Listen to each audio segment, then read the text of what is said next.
Na verdade, assim, como eu expliquei para vocês, né, eu cresci na Alemanha numa igreja muito pequena e que não tinha música, com certeza não profissional nem semi-profissional, era só eu com 11, 12 anos tocando lá e todo mundo, os velhinhos da igreja todos achando bonito. Quando eu voltei a morar no Brasil,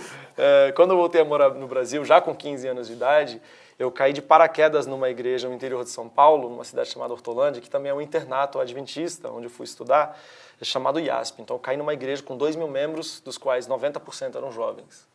Então, é totalmente oposto totalmente daquilo que você oposto. viveu.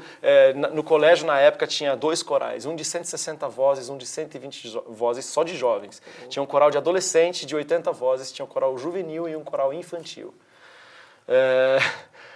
Os corais todos não, os 2 corais jovens gravavam disco, ou seja, um coral semi-profissional. O ensaio era com partitura. Então, assim, para mim, aqui, né, abrindo uma coisa particular da minha vida pessoal, quando eu voltei a morar... Vamos lá, gente! Quando eu voltei para o Brasil, imagina, eu saí do Brasil com 2 anos e meio, então eu voltei com 15 anos, eu praticamente não sabia falar português. Eu falava muito mal e com muito sotaque.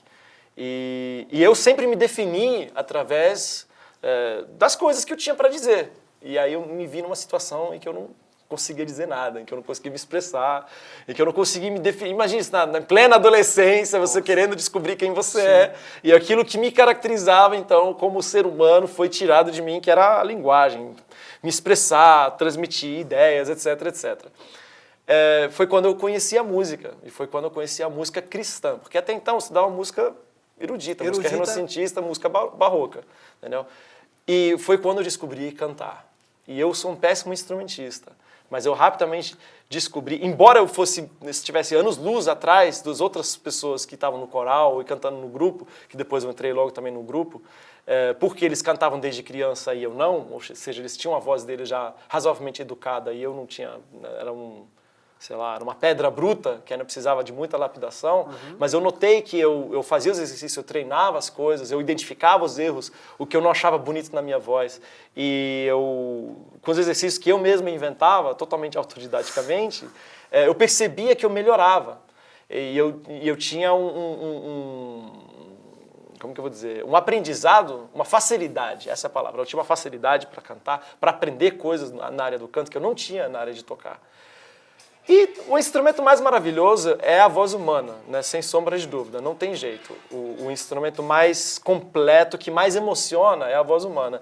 E aí coincidiu que foi nessa época também, né, porque eu filho de crente, 5 gerações, mas foi que eu descobri um relacionamento pessoal com Deus. E isso através da música. Eu lembro a primeira vez que eu senti a presença de Deus, assim, fisicamente, eu estava cantando com um grupo em Vitória, no Espírito Santo. Então, aquilo, eu fiquei maluco, absolutamente maluco, e foi o que eu mergulhei nisso. E eu sou meio, como eu vou dizer, no melhor, né, se existe um bom sentido nessa palavra, mas quando eu gosto de uma coisa, quando eu vicio num negócio, e essa é a palavra mesmo, eu fiquei absolutamente viciado por cantar e por treinar a cantar. E eu cantava, ia pro, sei lá, no internato, você não paga conta de luz, não paga conta de água. Hoje, do ponto de vista ecológico, o que eu vou falar é um absurdo, né? Mas eu tomava, tipo, 3 banhos por dia por causa do reverb natural no banheiro, ficava treinando e cantando lá. Aí eu tomava balde de água gelada dos outros alunos, que eu ficava fazendo barulho, aí aquela coisa, né?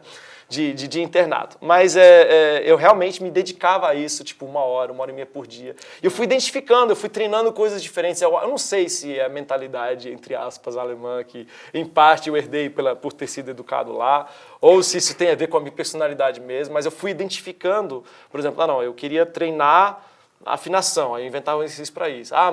Mas eu tenho que também, como eu não era fluente no português, eu tinha que trabalhar a dicção. Aí eu pegava cantor XYZ, que tinha uma dicção muito boa, e treinava cantando em cima daquilo.